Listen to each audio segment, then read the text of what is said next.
তাহলে বাংলাদেশে কোরআনী আইন চালু করতে হবে।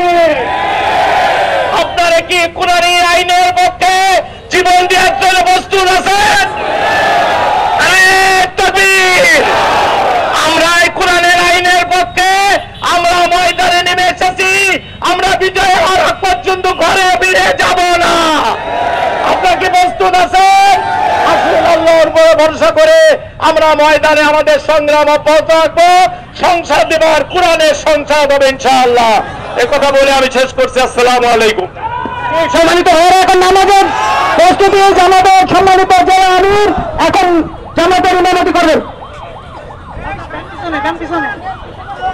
এখনই শুকরানা নামাজ শুরু হচ্ছে।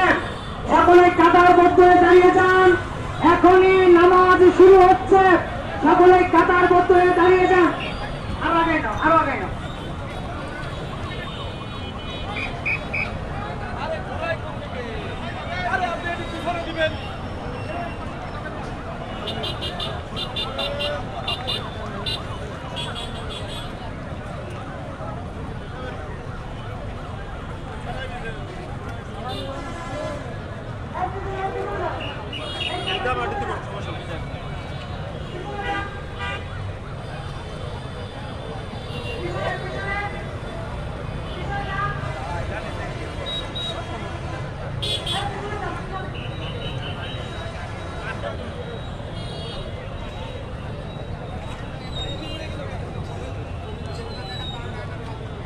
নামাজ শুরু হচ্ছে।